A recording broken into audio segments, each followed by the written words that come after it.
हम पढ़ रहे हैं सर्कुलर मोशन, सही। और कल तक हमने जो पढ़ा था उसमें हमने कुछ चीजें देखी थी कि जब भी सर्कुलर मोशन होगा तब कुछ नई चीजें आएंगी। एक तो अपन पहले ही पढ़ चुके थे, लीनियर डिस्प्लेसमेंट, ये अपन पहले पढ़ चुके थे। लेकिन सर्कुलर मोशन आया तो सर्कुलर मोशन के साथ और एक नई चीज आई, कौन सी? Angular displacement. कौन सी चीज आई? Angular displacement. अच्छा, इसी के साथ हमने और एक चीज पढ़ी थी, लीनियर वेलोसिटी। लेकिन सर्कुलर मोशन हुआ तो एक नई और चीज हमें पता चली, कौन सी? Angular velocity. अच्छा, एंगुलर वेलोसिटी जिसको हम ओमेगा से इंडिकेट करते हैं, क्या ये केवल मात्र सर्कुलर मोशन का ही मुद्दा है? नहीं, इसका हमने प्रॉब्लम भी देखा है कि नहीं, कि जब भी कोई सीधा सीधा रास्ता हो, सीधे सीधे रास्ते पे भी अगर कोई जा रहा है तो एंगल में बदलाव होता है और एंगुलर वेलोसिटी में भी बदलाव होते रहता है। तो एंगुलर वेलोसिटी केवल मात्र सर्कुलर मोशन से ही जुड़ी हुई चीज नहीं है। फिर हमने देखा लीनियर एक्सेलरेशन और इसी के साथ हमने देखा एंगुलर एक्सेलरेशन। क्या केवल मात्र ये दो ही एक्सेलरेशन थे सर्कुलर मोशन में? तो इसके साथ कई सारे एक्सेलरेशन जुड़े हुए थे। लीनियर एक्सेलरेशन को ही हमने नाम दिया था टेंजेंशियल एक्सेलरेशन। इसी का नाम क्या था दूसरा? Tangential acceleration. सर्कुलर मोशन होगा तो एक एक्सेलरेशन फिक्स होगा, ऑलवेज के लिए होगा। वो कौन सा था? कौन सा था? Centripetal acceleration. कौन सा एक्सेलरेशन था? Centripetal acceleration. ओके, बात करते चलना ताकि नींद ना आए, ध्यान दो। तो टेंजेंशियल एक्सेलरेशन था, सेंट्रीपेटल एक्सेलरेशन था। सेंट्रीपेटल एक्सेलरेशन और टेंजेंशियल एक्सेलरेशन के कई अन्य नाम भी थे, है कि नहीं? जैसे रेडियल एक्सेलरेशन होगा, पैरेलल होगा, परपेंडिकुलर होगा, ये भी हमने पढ़े। अच्छा, और एक एक्सेलरेशन होगा जब भी सर्कुलर मोशन होगा और एक एक्सेलरेशन परमानेंट आएगा, इसकी वजह से। कौन सा? Net acceleration. उसको हमने नाम दिया था ए नेट। ओके, सबके अलग अलग फार्मूले थे। तो सर्कुलर मोशन में कई किस्म के एक्सेलरेशन हमने पढ़े। ये सब जो पढ़ा था ना बच्चों, इसको बोलते हैं, क्या बोलते हैं? काइनेमैटिक्स। क्या बोलते हैं? Kinematics of circular motion. ये सर्कुलर मोशन के परिणाम है। काइनेमैटिक्स का मतलब क्या होता है? जब परिणामों की बात करते हैं तो फिजिक्स का वो ब्रांच जो परिणामों की बात करता है, कारण की बात नहीं करता, जो मोशन को एनालाइज करता है। मोशन की पढ़ाई तो करता है लेकिन मोशन के परिणामों की पढ़ाई करता है, उस ब्रांच का नाम क्या है? काइनेमैटिक्स। तो ये सर्कुलर मोशन के सब क्या थे? काइनेमैटिक्स। सर्कुलर मोशन हुआ तो उसके इतने परिणाम हुए। आज अपन पढ़ने वाले हैं सर्कुलर मोशन का डायनेमिक्स, कारण। सर्कुलर मोशन हुआ तो क्यों हुआ, क्या वजह है कि सर्कुलर मोशन हो रहा है, उसको बोलते हैं बच्चों डायनेमिक्स ऑफ सर्कुलर मोशन। अगर ये बातें आपको पता नहीं है तो इससे पहला वाला जो वीडियो है सर्कुलर मोशन, है कि नहीं? सर्कुलर मोशन 02 कि 01, 02 है शायद, सर्कुलर मोशन 02, वो देख लेना, ठीक है? ध्यान। आज बात करते हैं बच्चों सर्कुलर मोशन का जो डायनेमिक्स चल रहा है, उस डायनेमिक्स ऑफ सर्कुलर।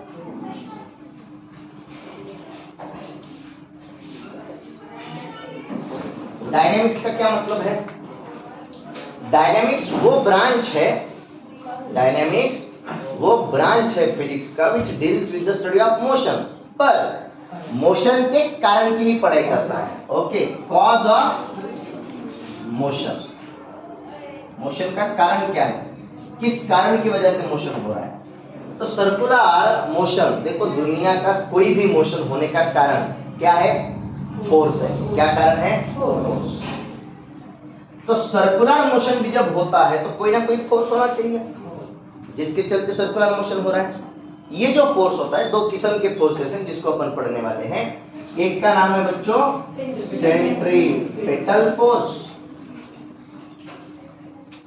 और एक का नाम है सेंट्रीफ्यूगल फोर्स। बायोलॉजी में आपने शब्द पढ़ा होगा पेटल्स, है कि नहीं? बायो में कहीं ना कहीं पे आपने शब्द पढ़ा होगा, चाइना रोज होते हैं, हिबिस्कस वगैरह कुछ बोलते हैं शायद आप, है कि उसमें पेटल्स, सेपल्स, टेपल्स भी होता है शायद।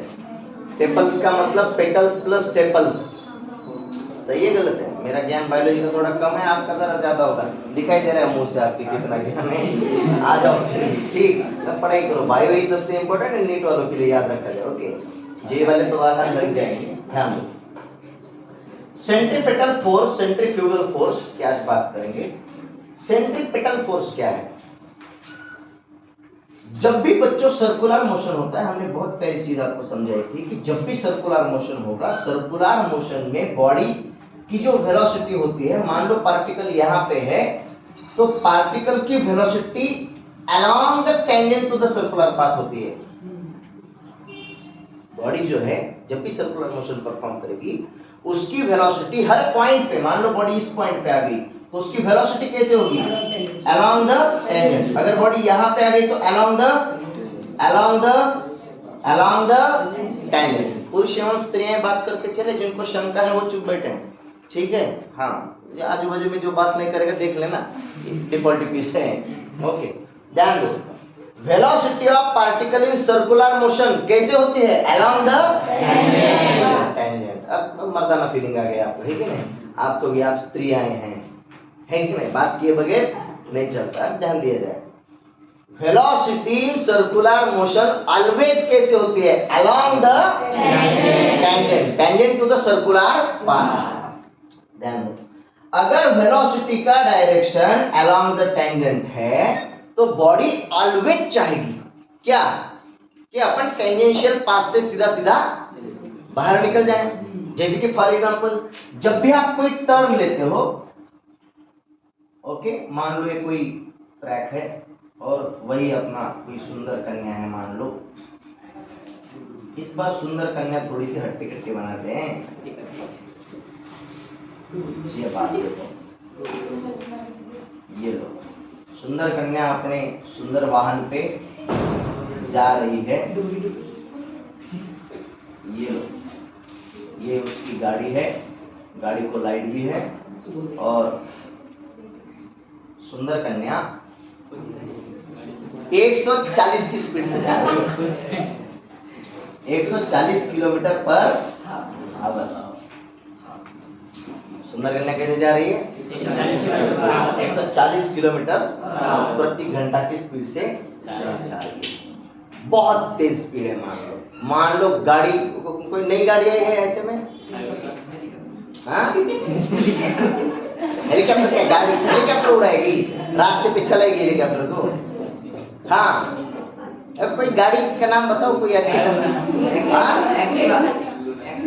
एक्टिवा नहीं, मर्दों वाली नहीं, जावा, जावा कोई गाड़ी है, जावा स्पीड अच्छी है क्या उसकी, जावा की? हाँ, मान लो, अच्छा हार्डी डे कुछ नालक ना है, हाँ, मान लो वही गाड़ी लेके कन्या जा रही है।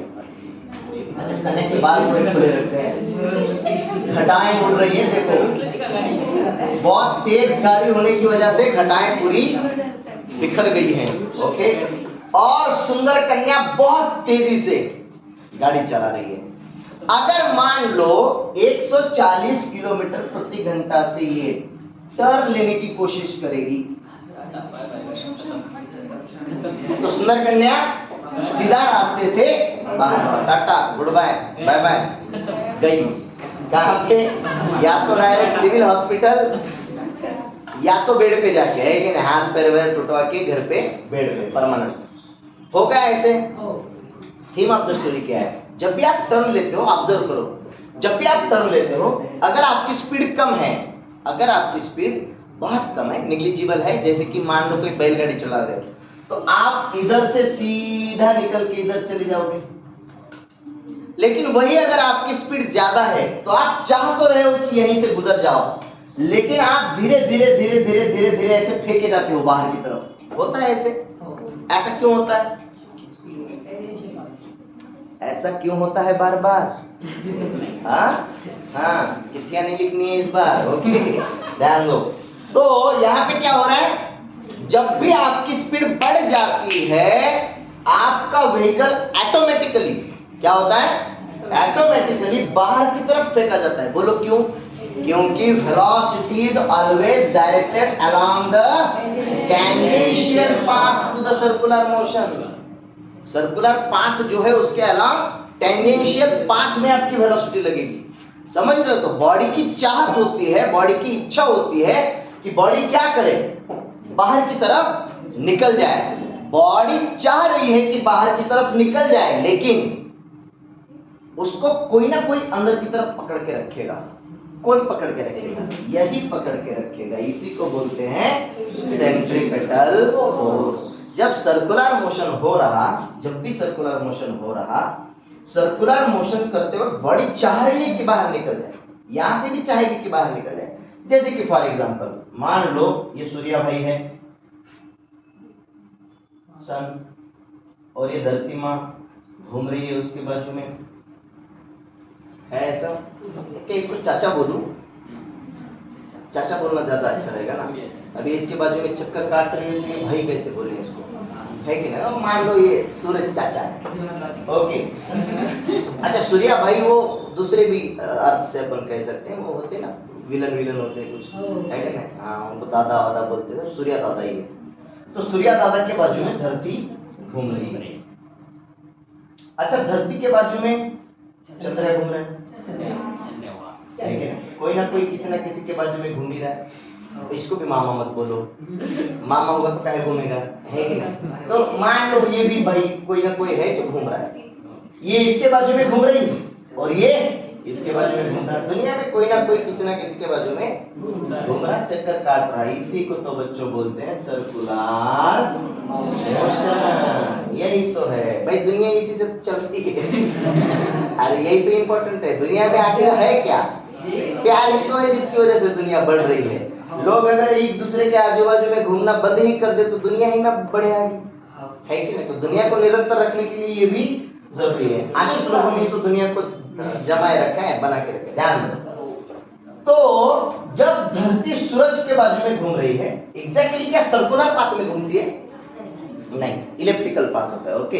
अंडाकृति जिसको बोलते हैं, इलिप्टिकल पाथ में घूमती है। ये अपन ग्रेविटेशन में पढ़ेंगे। फिलहाल के लिए अपना सवाल है, जब ये सर्कुलर मोशन परफॉर्म कर रही है सूरज के बाजू में, तब ये चाहेगी कि मैं बाहर निकल जाऊं, तब ये चाहेगी कि मैं बाहर निकल जाऊं, तब ये चाहेगी कि मैं बाहर निकल जाऊं। हर जगह पे उसकी वेलोसिटी कैसे होगी?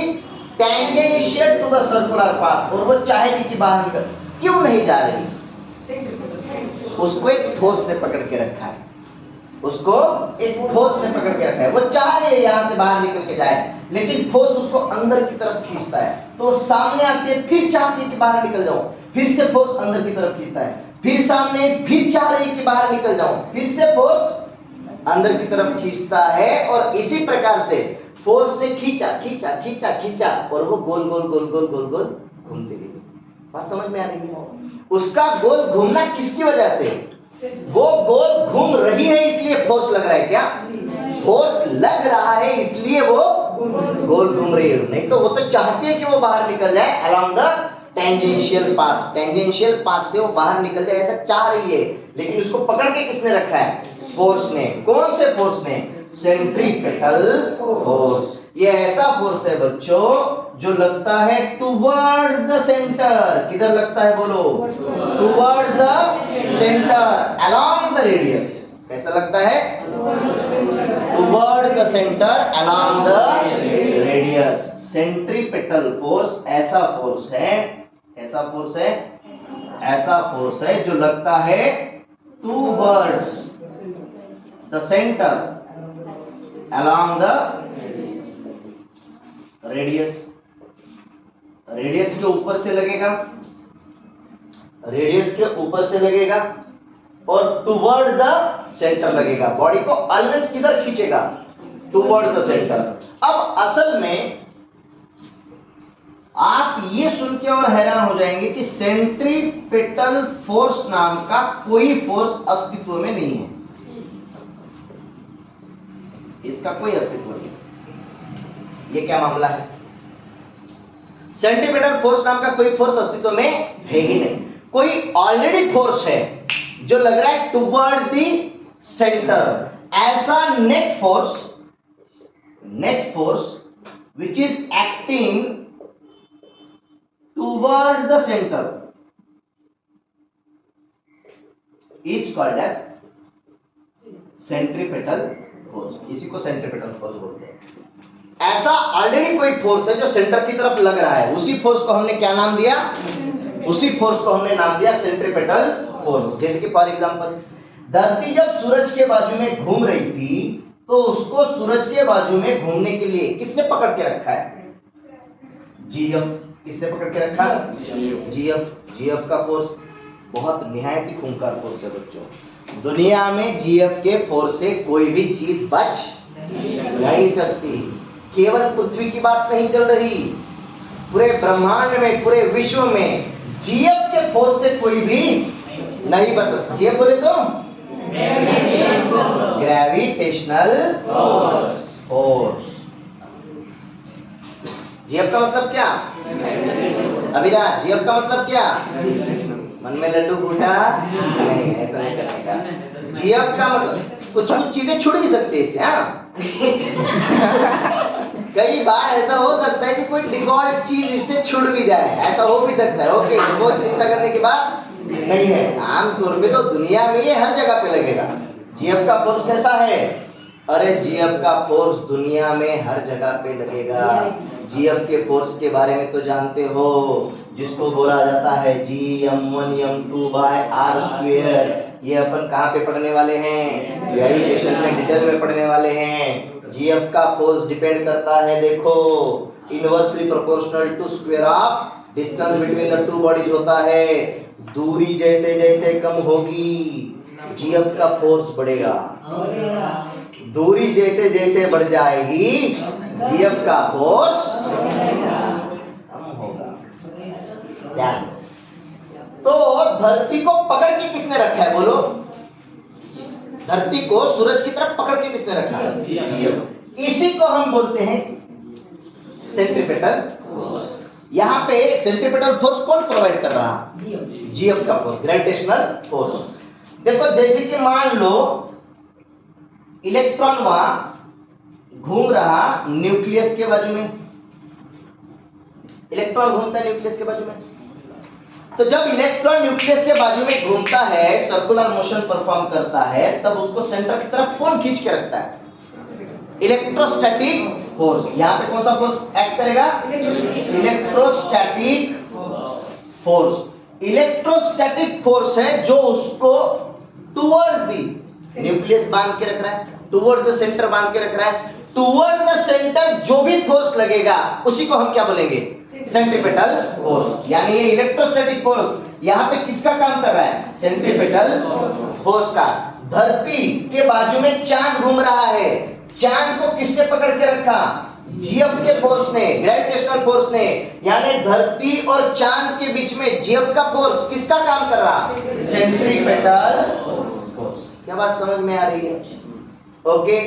दुनिया में ऑलरेडी जो भी फोर्सेस हैं जो सर्कुलर मोशन परफॉर्म करने वाली बॉडी के ऊपर लग रहे हैं और बॉडी को खींचने की कोशिश कर रहे हैं टुवर्ड्स द सेंटर, दुनिया में जितने भी फोर्सेस हैं जो सर्कुलर पाथ पे, सर्कुलर ट्रैक पे चलने वाली बॉडी के ऊपर लग रहे हैं और बॉडी को खींचने का प्रयास करेंगे टुवर्ड्स द सेंटर, उन सब फोर्सेस को अपन क्या बोलेंगे? Centripetal force. यानी सेंट्रीपिटल फोर्स अपने आप में कोई नया फोर्स नहीं है, जो ऑलरेडी एग्जिस्टिंग था उसी को हमने क्या नाम दिया? Centripetal force. जैसे यहाँ पे ग्रेविटेशनल को दिया, जैसे यहाँ पे इलेक्ट्रोस्टैटिक को दिया। मान लो कोई आप वो देहात में आपने देखा होगा, खेती में पंछी भगाने के लिए एक रस्सी होती है, उसके सामने एक छोटा सा कुछ बनाया जाता है जिसमें पत्थर रखा जाता है कि ना, उसको मराठी में गोफन बोलते हैं, सही है ना। तो उसको पंछी भगाने के लिए इस्तेमाल किया जाता है। उसको घुमाते घुमाते घुमाते किसान घुमाता है और झटका मारते ही वहां से पत्थर बाहर की तरफ निकल जाता है, होता है ना ऐसे, पत्थर बाहर निकल जाता है। उसमें भी आपने देखा होगा कि जब वो उसको घुमा रहा है तो ऐसा सर्कुलर पाथ में घूमता रहेगा, और उसको जब पत्थर को छोड़ना है तो वो छोटा सा झटका मार देगा।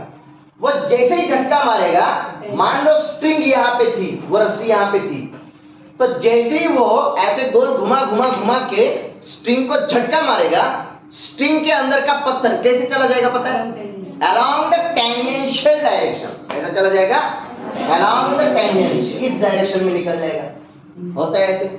इसका बहुत प्यारा एग्जांपल और एक आपको बताया था, दीपावली के समय वाला। आप क्या लगाते हो? रुई चक्र लगाते हो, है कि नहीं? रुई चक्र लगाया अभिराज कल बताया था, रुई चक्र लगाने का, लेकिन वहां पे बैठने का नहीं, तो धुआं निकलता है। अरे वो जो धुआं निकलता है वहां से आंखों में जा सकता है, पार्टिकल कहीं पे लग सकते हैं, चुभ सकता है कुछ, वो इसलिए वहां पे बैठने का ये बहुत भयंकर होता है। तो इसको जब लगाओगे तो इससे जो पार्टिकल निकलते हैं वो एग्जैक्टली ऐसे निकलते हैं। लोग कोई बोल रहे हैं उसी पे बैठ के लगाओ। अबे घूम तो जाओगे उसके ऊपर बैठ के, लेकिन जो जल जाएगा ना बाहर, फिर कहीं घूम नहीं पाओगे। इधर ध्यान दो। तो पार्टिकल इससे जो बाहर निकलते हैं, कैसे निकलते हैं? Along tangential path. कैसे निकलते हैं? Along tangential path. Circular motion जब भी होगा, सर्कुलर मोशन जब भी होगा तो वेलोसिटी टेंजेंशियल डायरेक्शन में लगेगी, और टेंजेंशियल डायरेक्शन में लगने की वजह से बॉडी जाने की कोशिश करेगी, तो सेंटर की तरफ एक फोर्स खींचेगा। सेंटर की तरफ जो खींचेगा उसी को अपन बोलेंगे सेंट्रीपिटल फोर्स। जैसे कि स्प्रिंग का एग्जांपल दे रहा था, जब किसान उसको घुमाता है, घुमाने के बाद जब उसको छोड़ देता है पत्थर को, वो टेंजेंशियल डायरेक्शन में जाता है, लेकिन उसको सेंटर की तरफ पकड़ के रखने वाला फोर्स कौन सा था? स्प्रिंग के अंदर वाला टेंशन। क्या था? स्प्रिंग के अंदर वाला टेंशन। यानी यहाँ पे सेंट्रीपिटल फोर्स का काम कौन करेगा? टेंशन काम करेगा। बात समझ में आ रही है? मान लो कोई सर्कुलर पाथ है जिसके ऊपर कन्या जा रही थी, अभी हमने आपको समझाया, तो उसकी गाड़ी बाहर स्किड ना हो जाए, बाहर की तरफ ना जाए, इसलिए इधर की तरफ जब रिलेटिव मोशन होगा रास्ते पे और गाड़ी चाहेगी कि अपन बाहर निकल जाएं, तब उसको अंदर की तरफ कौन सा फोर्स खींचने की कोशिश करेगा?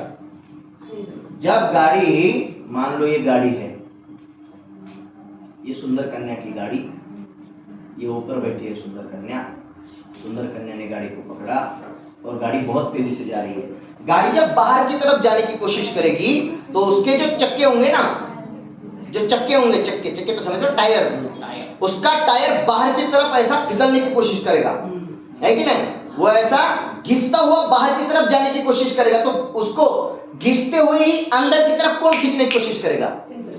यहाँ पे उसका जब गाड़ी का पहिया बाहर की तरफ जाने की कोशिश करेगा, जब स्पीड ज्यादा होगी और बाहर फिसलने की कोशिश करेगा, तो force of friction relative motion को अपोज करेगा। जब पहिया बाहर जाने की कोशिश कर रहा है तो फोर्स ऑफ फ्रिक्शन चाहेगा कि वो अंदर रहे, तो फोर्स ऑफ फ्रिक्शन यहाँ पे क्या प्रोवाइड करेगा? Centripetal force.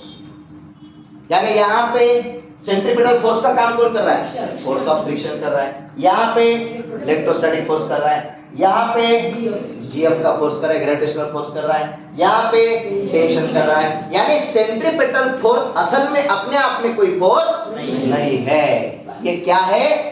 वही फोर्स है जो ऑलरेडी एग्जिस्टिंग है और वो बॉडी के ऊपर लग रहा है। अच्छा, अब मुद्दा है बच्चों कि सेंट्रीपिटल फोर्स का फार्मूला क्या है? तो फोर्स होता है mass into acceleration. Centripetal force की वजह से जो पैदा होता है एक्सेलरेशन, उसका नाम है सेंट्रीपिटल एक्सेलरेशन। तो ये है m इंटू सेंट्रीपिटल एक्सेलरेशन का फार्मूला आप जानते हो, कल ही हमने पढ़ा था, कल वाले आर्टिकल में।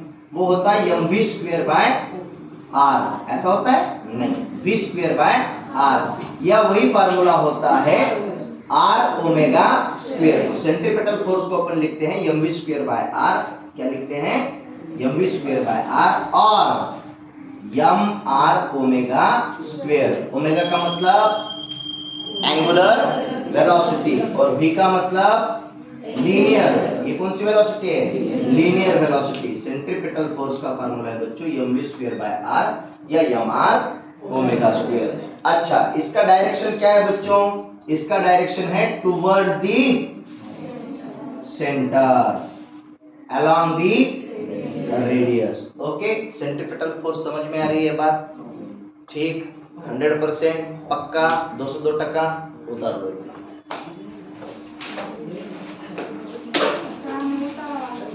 बस किया गया। सेंट्रीपिटल फोर्स समझ में आया? ओके, सेंट्रीपिटल फोर्स ऐसा है जो लग रहा है टुवर्ड्स दी सेंटर, और बॉडी को वो चाहेगा कि वो ऑलवेज सेंटर की तरफ बांध के रखे। जैसे कि फॉर एग्जांपल समझाते हैं आपको, देखिए अपने पास स्प्रिंग था, आज नहीं है चाबी का, किसी के पास है? एक दूसरा चेन में सोने की चेन होगी ना, ध्यान दो, ये तो दिखाई दे रहा होगा, दिख रहा है? इसको अगर हम घुमाएं तो जो बॉडी है जो आखिरी में है, ये जो आपको दिख रहा है, इसको कंसीडर करो ये अपना पार्टिकल या बॉडी है।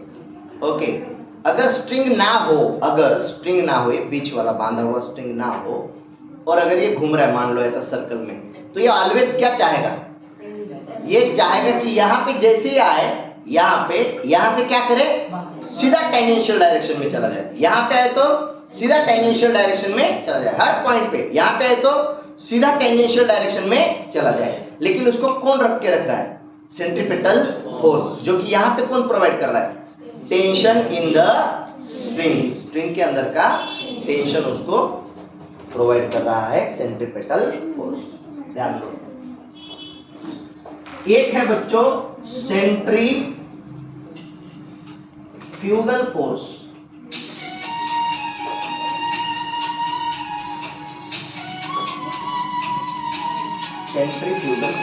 उसको CFF भी कहा जाता है, सेंट्रीफ्यूगल फोर्स। अब ये सेंट्रीफ्यूगल फोर्स क्या है बच्चों? ध्यान दो, सेंट्रीफ्यूगल फोर्स एक धोखा फोर्स है बच्चों। कैसा फोर्स है? धोखा फोर्स।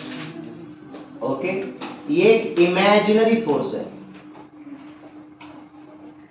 यानी काल्पनिक। कैसा फोर्स है? एक काल्पनिक फोर्स है, इमेजिनरी फोर्स है। इसको बोलते हैं सूडो फोर्स। ओके, और सूडो फोर्स नहीं बोलने का, क्या बोलने का? सूडो। ओके, साइलेंट है पी वाला वहां पे, ध्यान दो। एक काल्पनिक फोर्स है, एक सूडो फोर्स है, एक धोखा फोर्स है। अच्छा, सबसे इंपॉर्टेंट बात, सेंट्रीफ्यूगल फोर्स ये सर्कुलर मोशन का परिणाम है बच्चों। क्या है? परिणाम है, ये इफेक्ट है। ये क्या है? Effect of circular motion. Centripetal force ये क्या था बच्चों? ये कारण था। क्या था? कारण, कॉज था। इसकी वजह से सर्कुलर मोशन हो रहा था। ध्यान दो, इसकी वजह से सर्कुलर मोशन हो रहा था। बॉडी ऑलवेज सेंटर की तरफ खींची जा रही थी और सर्कुलर मोशन परफॉर्म हो रहा था। इसकी वजह से सर्कुलर मोशन होता है, और सर्कुलर मोशन होता है तो सेंट्रीफ्यूगल फोर्स आता है। समझ रहे हो दोनों में अंतर? सर्कुलर मोशन हो रहा है, कारण सेंट्रीपेटल फोर्स है। सर्कुलर मोशन हुआ, उसका परिणाम सेंट्रीफ्यूगल फोर्स है। ये परिणाम वाला फोर्स है। जैसे कि फॉर एग्जांपल, आप कभी झूले पे बैठे हो, झूले पे एक झूला होता है, वो ऐसा घूमता है, नहीं बेटे? ऐसा एक झूला आता है, देखो इसके ऊपर शायद मुझे लगता है कुछ ये बनाए हुए होते हैं, घोड़ा, गधा, कुत्ता, कुछ ऐसे लटकाए हुए होते हैं। घोड़े होते हैं सब। अच्छा ठीक, सब घोड़े होते हैं, उसके ऊपर आपको बैठना पड़ता है। मोर भी होता है? नहीं। हाँ, घोड़े होते हैं, ये तो मैंने देखा हुआ है। मुझको लगा गधे भी होते हैं। किसकी अपनी अपनी ख्वाहिश, भाई मैं तो गधे पे बैठूंगा ऐसा कर, तो जो भी है, बहरहाल मान लो घोड़ी है। तो सब लोग उसके ऊपर जब बैठते हैं तो वो उसको घुमाता है। जब पहले घुमाएगा स्लोली, तो वो ऐसा घूमेगा, ऐसा यहीं पे। स्पीड जैसे जैसे बढ़ेगी वो फैलता जाएगा। स्पीड जैसे जैसे बढ़ेगी वो फैलता जाएगा। स्पीड जैसे जैसे बढ़ेगी वो फैलता। जितनी ज्यादा स्पीड बढ़ेगी उतना ज्यादा वो फैलेगा, और जब वो फैलेगा तब उसके ऊपर आप जब बैठे हुए होंगे तो आपको फील आएगा कि अब तो मैं गया बाहर, अब तो 200% मैं बाहर गया। आमतौर पे छोरियां जब इसके ऊपर बैठती है तो चिल्लाती है जोर जोर से, आयो मायो मेले गए आस गए, तो होता है ऐसे चिल्लाते हैं जोर जोर से, मुंह पकड़ लेंगी, जोर जोर से चिल्लाएंगी। हालांकि बैठो मत बोला तो बैठेगी जरूर, और बैठने के बाद चिल्लाएंगी जोर जोर से, लेकिन ऐसा होता है। तो ये जो झूला होता है बच्चों, ये झूला जब घूमेगा जोर जोर से तो आपको फील आएगा कि आप बाहर की तरफ फेंके जा रहे हो। किसकी वजह से? Centrifugal force. ओके, इनर्शिया और सेंट्रीफ्यूगल फोर्स का काम दोनों का सेम ही है। ओके, इनर्शिया भी एक सूडो फोर्स है। ध्यान दो, जैसे कि फॉर एग्जांपल मान लो किसी ट्रैक पे आप किसी बस में जा रहे हो। कल आपको एग्जांपल दिया था प्यारा सा, है कि नहीं? आप यहाँ पे बैठे हुए और आपके बाजू में कोई सुंदर कन्या बैठी, राइट? तो गाड़ी जब टर्न लेगी इनवर्ड, किधर टर्न लेगी गाड़ी? इनवर्ड। इनवर्ड का मतलब समझ रहे हो? अंदर की तरफ गाड़ी जब टर्न लेगी तो आपको फील आएगा कि आप फेंके जा रहे हो बाहर की तरफ। होता है ऐसे। वैसे तो सुंदर कन्या बैठने के बाद सीधा भी रास्ता होगा तो आप फेंके जाओगे बाजू की तरफ, है कि नहीं? अभिराज असं नाही करायचं। ओके, हाँ, वो तो सोने का नाटक करेगा, वो तो ऐसा करेगा नींद आ रही है सो जाएगा वो कंधा डाल के, है कि नहीं? ध्यान दो, मान लो सुंदर कन्या बैठी नहीं है, एक बहुत घटिया सा बुड्ढा बैठा हुआ जो भीख मांग रहा था बाहर, भीख मांगते मांगते आके अंदर बैठ गया। बहुत गंदा है और मान लो 2 महीने से नहाया हुआ नहीं है और उसको खांसी आ रही है। जैसे ही खांस रहा है तो उसके अंदर से कुछ गिर रहा है हाथों में, और जो गिर रहा है तो वो खुद की बाजू पहुंच रहा है और उसके बाजू में आप बैठे हुए हो। मुझको बोलो, जब गाड़ी ऐसा टर्न लेने की कोशिश करेगी, गाड़ी जब टर्न लेने की कोशिश करेगी इनवर्ड, अब बुड्ढे ने वो जो खांसने के बाद आया ना बाहर, वो लगाया आंग, पोंछ दिया उसने, और तुम उसके उसी साइड में बैठे हुए हो। क्या तुम चाहोगे कि उसकी तरफ अपन लुढ़क जाएं? बिल्कुल नहीं। लेकिन फिर भी जब रास्ते पे टर्न आएगा, गाड़ी जब इधर टर्न लेगी, आप ऑटोमेटिकली उधर की तरफ फेंके जाओगे। मुझको बोलो कि गाड़ी में उधर की साइड में किसने बैठ के आपको मुक्का मारा, हो जाओ उधर, फिर भी आप क्या हुए? फेंके गए बुड्ढे की तरफ। हुआ ऐसे किसकी वजह से? Centrifugal force. क्या अस्तित्व में यहाँ पे कोई था? नहीं था, फिर भी आपके ऊपर एक फोर्स लगा। ये वही इमेजिनरी फोर्स है बच्चों, ये वही धोखा फोर्स है जिसकी वजह से हमें फील आता है। इसका भी फार्मूला, सेंट्रीफ्यूगल फोर्स का भी फार्मूला बच्चों CFF, सेंट्रीफ्यूगल फोर्स होता है mv²/r, या उसी को लिखो mr ओमेगा स्क्वायर। ओके, दोनों के फार्मूले सेम हैं। सेंट्रीपेटल फोर्स अंदर की तरफ लगता था, सर्कुलर मोशन में सेंट्रीफ्यूगल फोर्स बाहर की तरफ लगता है। Centrifugal force is always directed away from the center along the radius। Radius पे ही लगेगा लेकिन अवे फ्रॉम द सेंटर लगेगा। ये चाहेगा कि आपको बाहर की तरफ फेंका जाए। समझ में आ रही है चीज? ओके, आप जब भी मान लो आपने कोई रस्सी, वो जो देहात में किसान करता है ना, उसी रस्सी पे आपने चींटी को बिठा दिया, चींटी को, और आपने जोर जोर से घुमाया। अब चींटी में क्या फीलिंग आएगी? कि वो बाहर की तरफ फेंकी जाएगी। ये किसकी वजह से आ रही है फीलिंग? Centrifugal force. समझ रहे हो? क्या बात समझ में आ रही है? मान लो वो जो घुमा रहा है इंसान, आप ही चींटी बन गए, मक्खी बन गए, मक्खी। ओके, वो मक्खी जो गुड़ पे जाके बैठती है गुड़ पे या सेहत पे मक्खियां जाके बैठते हैं ना, अच्छी वाली मक्खी बन गए आप मक्खी बन गए और वो जो घुमा रहा है किसान उसके ऊपर आप जाके बैठ गए, है कि नहीं? वो स्क्रीन के सामने वाले छोर पे या आप मक्खी बन के यहाँ पे बैठ गए। तो जब ये घूमेगा आप में क्या फीलिंग आएगी? अब आप बाहर की तरफ फेंके जाओगे, किसकी वजह से? Centrifugal force. मामला क्लियर हो रहा है? Centripetal force towards the centre, centrifugal force away from the centre, दोनों भी अलोंग द रेडियस। पहला मुद्दा। दूसरा मुद्दा, centripetal force cause of circular motion है, कॉज ऑफ सर्कुलर मोशन है, ये कारण है, इसी की वजह से सर्कुलर मोशन हो रहा है। सेंट्रीफ्यूगल फोर्स इफेक्ट है, क्या है? इफेक्ट है, परिणाम है, ये कारण नहीं है, ये परिणाम है। सर्कुलर मोशन हुआ तो सेंट्रीफ्यूगल फोर्स आया। समझ में आ रहा है? सर्कुलर मोशन हुआ क्योंकि सेंट्रीपेटल फोर्स था। सेंट्रीपेटल है तो हो रहा है तो सेंट्रीफ्यूगल आएगा। बात समझ में आ रही है? ओके, दोनों के अंदर के अंतर समझ में आए हैं? 100%, 202% उतार लो।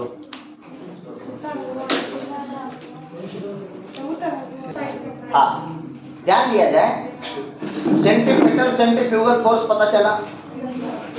जब भी सर्कुलर मोशन होगा, क्या होगा? जब भी सर्कुलर मोशन होगा सेंटर की तरफ लगेगा सेंट्रीपेटल फोर्स और सेंटर से बाहर की तरफ लगेगा सेंट्रीफ्यूगल फोर्स। यहां तक बातें क्लियर हैं? ओके, ध्यान दो, हमें एक टॉपिक पढ़ना है। टॉपिक का नाम है बैंकिंग ऑफ रोड्स। क्या नाम है? Banking of roads. बहुत इंपॉर्टेंट टॉपिक है, बहुत प्यारा टॉपिक है, ध्यान दो। उसके लिए आपको पहले तो पता होना चाहिए कि जो रास्ते होते हैं, रास्ते कितने प्रकार के हैं? Types of curved road. Okay, जो कर्व्ड रोड होता है उसके कितने टाइप हैं? ओके, ये रास्ते हैं प्यार के, ये आपको पता होगा, ये पढ़ लोगे। ओके, ये इंपॉर्टेंट रास्ते हैं। दो किस्म के रास्ते होते हैं बच्चों। ओके, कर्व रोड में क्या अपन सीधे सीधे रास्ते की बात कर रहे हैं? नहीं। किसकी बात कर रहे हैं?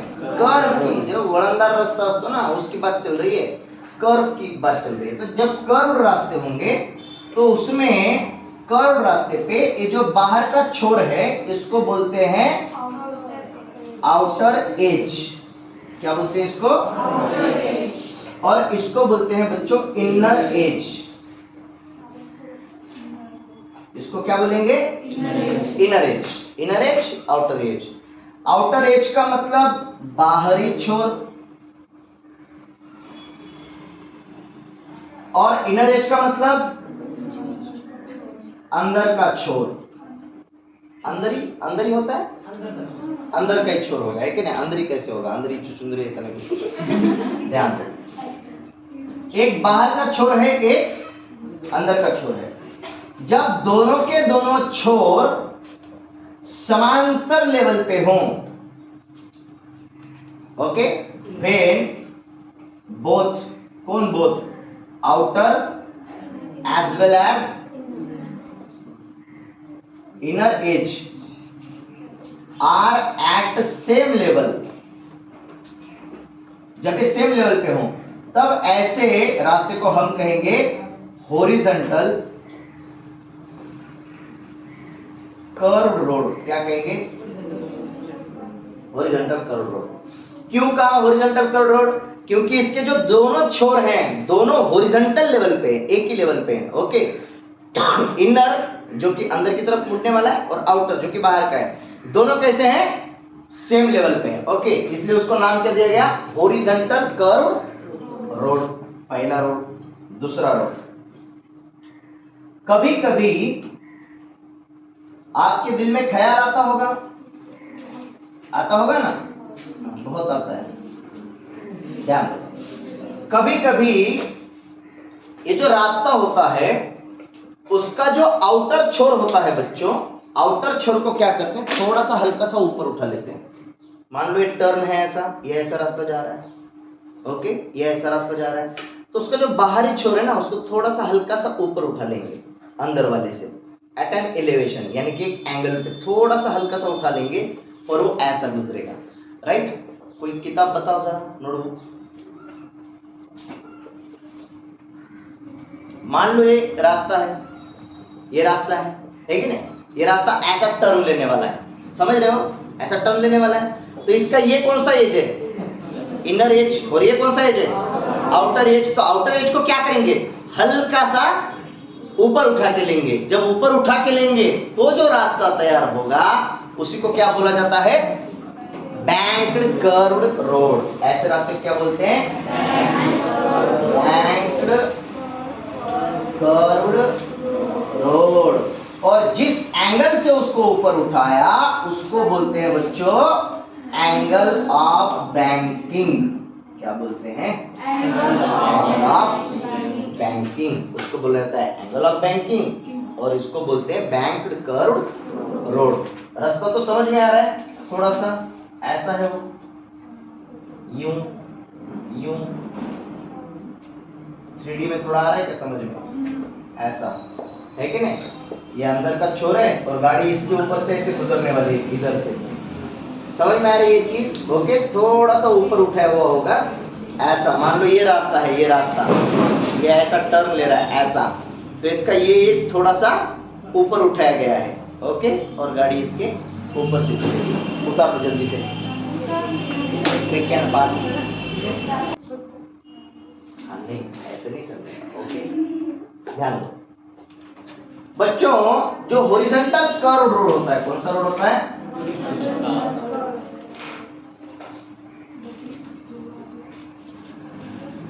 उसके ऊपर व्हीकल की कितनी स्पीड होनी चाहिए, speed of a vehicle on horizontal curve road कितनी होनी चाहिए वो निकालेंगे। ध्यान दो, मान लो रास्ता है, ओके। हॉरिजॉन्टल है क्या, इसका मतलब समझ में आया, इनर एंड आउटर छोर दोनों के दोनों कहां पे है, सेम लेवल पे, ओके। दोनों सेम लेवल पे है। मान लो ये अपना व्हीकल है, पानी पूरी का गाड़ा नहीं है, कोई व्हीकल है, लेकिन अपन बना नहीं पा रहे हैं अच्छे से तो अपन ऐसा बना दिए, ओके। ये ऐसा व्हीकल है जो जा रहा है ऐसे। अब व्हीकल जब जाने की कोशिश करेगा, मान लो व्हीकल का मास अगर m होगा तो व्हीकल के ऊपर ये नीचे वाला सरफेस ऊपर की तरफ क्या लगेगा, बोलो, नॉर्मल रिएक्शन n। व्हीकल पे नीचे की तरफ क्या लगेगा, बोलो, mg। mg नीचे, नॉर्मल रिएक्शन n ऊपर। अब जब ये जाने की कोशिश करेगा, अगर स्पीड ज्यादा हो जाए तो स्वाभाविक सी बात है कि ये चाह तो रहा है कि ऐसे गुजर जाए, लेकिन स्पीड अगर ज्यादा हो गई तो ये ऐसा फिसलता फिसलता जाएगा, घिसता हुआ जाएगा, भर्र घुसुक बाहर निकल जाएगा। हो सकता है कि नहीं, नहीं। टर आवाज नहीं आती, बड़ी आवाज आती है। टर आवाज कहां से आएगी, वो तो अलग कोई और से भी आ सकती है, इधर ध्यान दो। तो जब व्हीकल जा रहा है तो आवाज क्या आ रही है, ऐसा भर्र, वो घिस रहा है ना, जब घिसेगा तो भर्र करते हुए बाहर की तरफ जाने की कोशिश करेगा। क्या सही बात, अरे आवाज तो भरी आती है ना, हाँ, कुछ भी आवाजें मत निकाला हो रहा है, टर आवाज कहां से आएगी, कुछ भी। हाँ पूजा, कुछ भी नहीं बोल रहा है, अभी आप अजरामर हो गए वीडियो में। हाँ ध्यान दिया जाए, अब कोई भी पूजा कहीं पे भी दिखेगी बच्चों को तो वो बोले अरे वो टर आवाज, नहीं ऐसा नहीं करने का, ध्यान दो। तो ये जब आवाज करते हुए बाहर जाने की कोशिश करेगा, रिलेटिव मोशन होगा और वहां पे टायर और रास्ते के बीच में क्या पैदा होगा, फ्रिक्शन। तो ये जाने की कोशिश करेगा बाहर की तरफ, उसको अंदर की तरफ कौन रख के रखेगा, फ्रिक्शन। कौन रखेगा, फ्रिक्शन। कौन सा फ्रिक्शन रोकने की कोशिश करेगा, जितना मैक्सिमम फ्रिक्शन लग सके उतना, है कि नहीं। और सबसे मैक्सिमम फ्रिक्शन कौन सा लगता है, लिमिटिंग फ्रिक्शन, FL जिसको बोलते हैं। अगर मान लो यहाँ का रास्ते का इसके साथ जो भी फ्रिक्शन होने वाला है उसका कोएफिशिएंट अगर म्यू है, अगर, तो फोर्स ऑफ फ्रिक्शन कितना लगेगा बच्चों, FL is equal to mu n, किधर की तरफ, अंदर की तरफ। और n की कीमत क्या होगी बच्चों, देखो ऊपर वाला नीचे वाले को बैलेंस करेगा, ना गाड़ी ऊपर उड़ रही ना गाड़ी नीचे धंस रही जमीन में, इसका मतलब नॉर्मल रिएक्शन एन बराबर mg है, तो ये आएगा म्यू mg। यानी फोर्स ऑफ फ्रिक्शन मैक्सिमम कितना लग सकता है, म्यू mg के बराबर।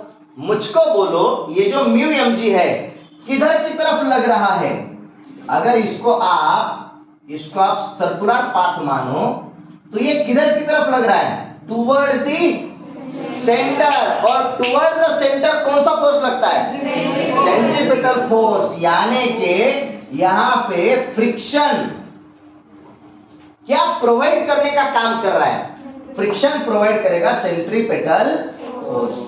तो हमने कहा सेंट्रीपिटल फोर्स का फार्मूला क्या होता है बोलो, वो होता है mv² r। यानी अगर फ्रिक्शन सेंट्रीपिटल फोर्स प्रोवाइड करने का काम करेगा तो क्या मैं लिख सकता हूं mv² r is equal to force of friction. Force of friction कितना है, म्यू mg। m ने m को काटा तो आया v² is equal to mu rg। इसी को मैं लिख सकता हूं v is equal to under root of mu rg बगा v max क्या होता है, under root of mu rg। Okay, maximum velocity of the vehicle वर्गात न्यू rg के बराबर होती है। अंडर रूट वर्ग बोलते हैं इसको, वर्गात न्यू rg के बराबर होती है। ओके, म्यू rg मैक्सिमम अगर इतनी स्पीड रही, कितनी स्पीड रही, अगर maximum under root of mu rg इतनी स्पीड रही तो व्हीकल अपने आप से अच्छे से जा पाएगा। अगर इससे और ज्यादा बढ़ाया सीधा बाहर, टाटा गुड बाय गया। समझ में आया, सीधा फिर हॉस्पिटल या तो फिर शमशान घाट। ओके, उससे अगर कम हो गया, उससे अगर कम स्पीड से चला तो फोर्स ऑफ फ्रिक्शन बैलेंस कर लेगा। Force of friction self adjusting होता है, वो अपनी कीमत कम कर लेगा और वेलोसिटी के साथ एडजस्ट करेगा और चलने में मदद करेगा। अगर वेलोसिटी बढ़ गई तो फोर्स ऑफ फ्रिक्शन बढ़ेगा। कहां तक बढ़ेगा, मैक्सिमम लिमिट तक बढ़ेगा। और मैक्सिमम लिमिट क्या है, म्यू mg। इससे और अगर ज्यादा का वो फोर्स ऑफ फ्रिक्शन से ज्यादा, अगर इससे और ज्यादा वेलोसिटी उसने बढ़ा दी, यानी सेंट्रीपिटल फोर्स अगर इसको बैलेंस नहीं कर पाया तो ये बाहर की तरफ जाएगा और सत्यानाश हो जाएगा। समझ में आया, बात समझ में आ रही है पक्का। तो हॉरिजॉन्टल कर्व रोड पे maximum velocity of a vehicle होनी चाहिए Vmax is equal to under root of mu rg, तब जाके कोई भी व्हीकल अच्छे से रास्ते को क्रॉस कर पाएगा। ओके, उतार लो जल्दी से। हाँ, तो ध्यान देंगे बच्चों, मान लो अगर रास्ता सही है क्या, देखते चलो। अच्छा, बैंगल यहाँ पे आओ ना, somebody वहां से उसको कंटिन्यूअसली जज करते रहो, कहीं गलत ना हो।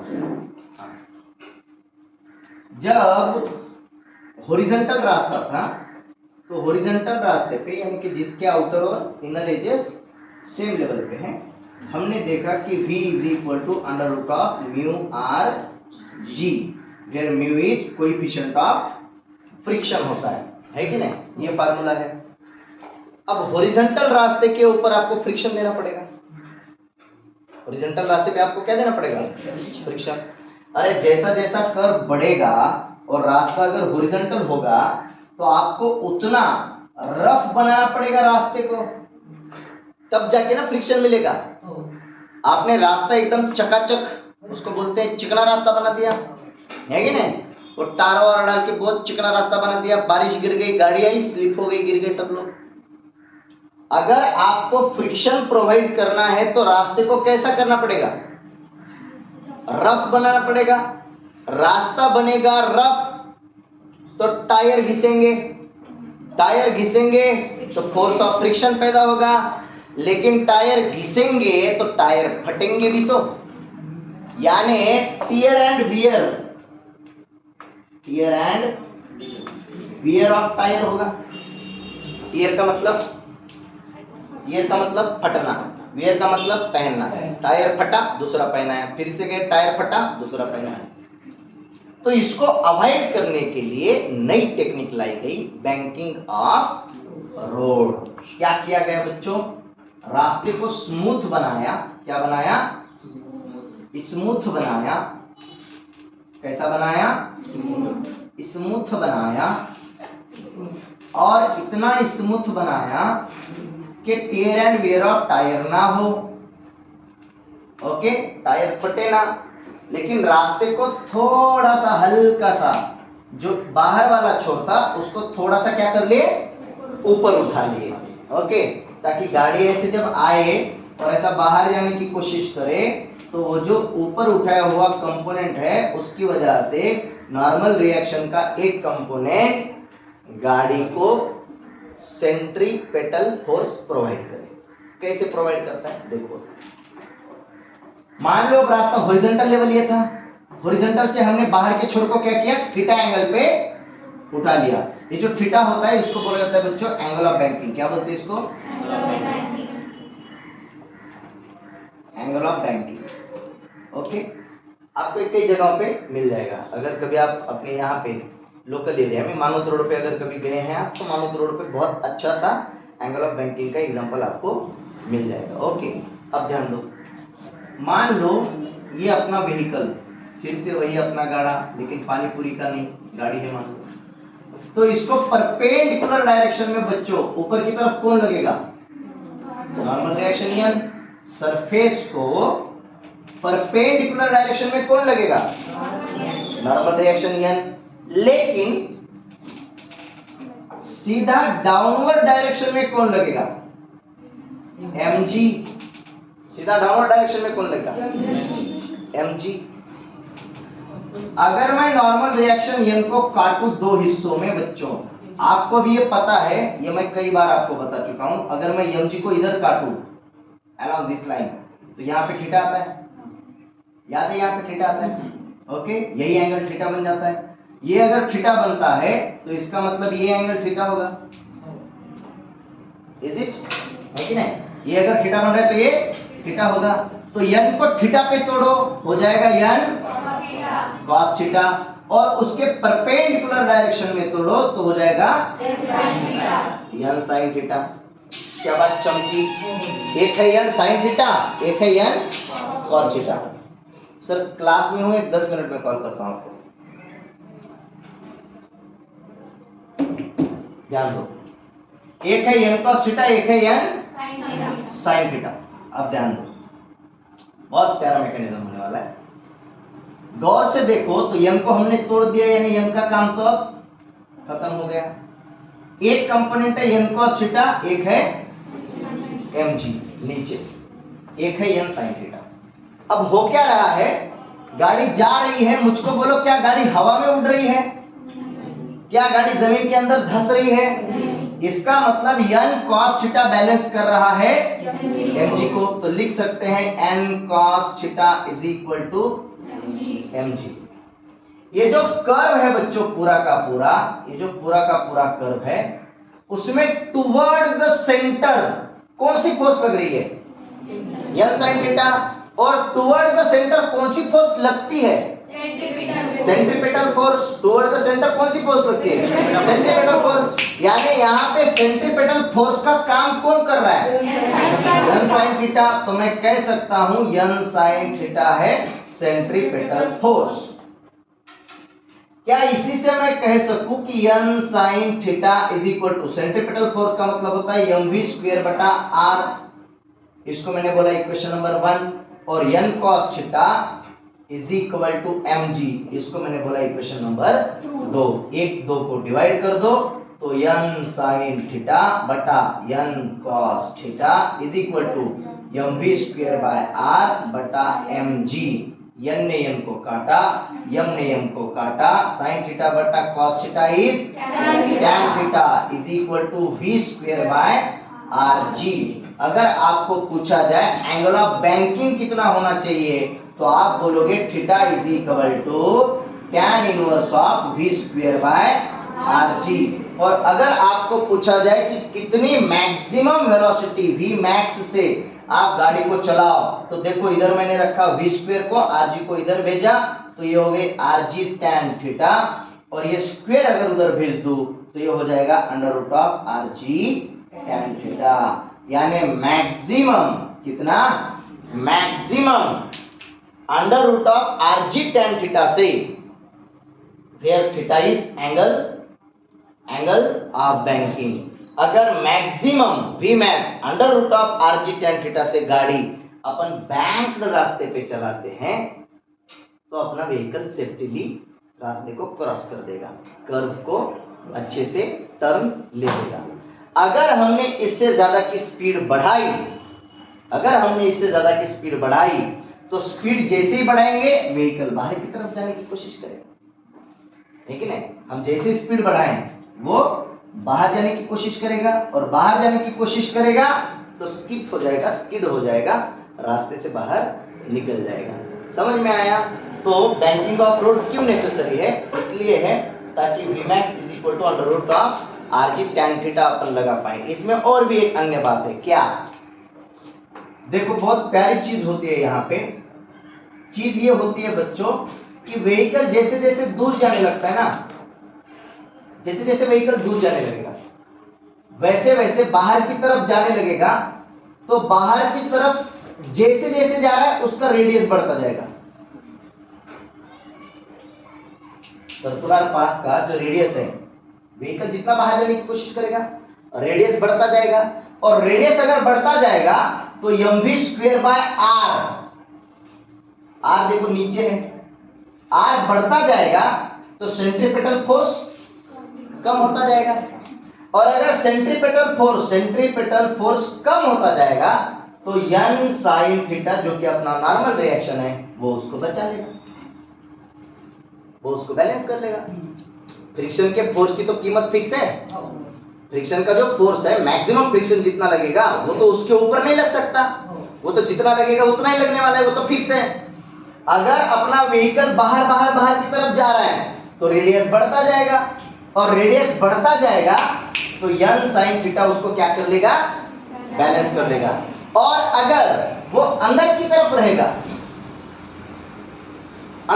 रहेगा तो r की कीमत कम होते जाएगी, सेंट्रीपेटल फोर्स बढ़ता जाएगा, और नॉर्मल रिएक्शन n जो कि फोर्स ऑफ फ्रिक्शन है, मैक्सिमम लिमिटिंग फ्रिक्शन, जितना मैक्सिमम लग सकता है उतना मैक्सिमम लग के उसको रोकने की कोशिश करेगा।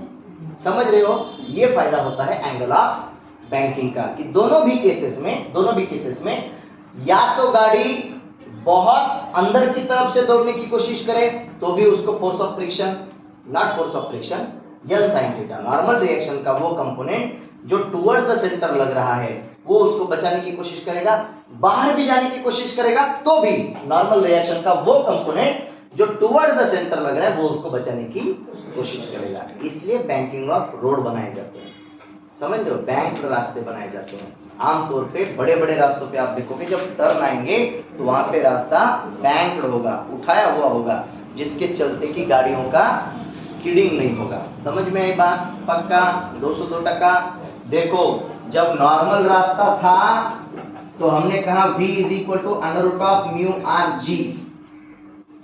जब रास्ते को हमने बैंक्ड कर दिया बच्चों तब हमने कहा v is equal to under root of r g tan theta, where theta is angle of banking. Okay, ये मैक्सिमम स्पीड है, maximum velocity with which a vehicle can be driven safely along the horizontal curved road. This is maximum velocity with which vehicle can be driven along the banked curved road. Okay, दोनों के अंदर का अंतर समझ में आया है, उतार लो।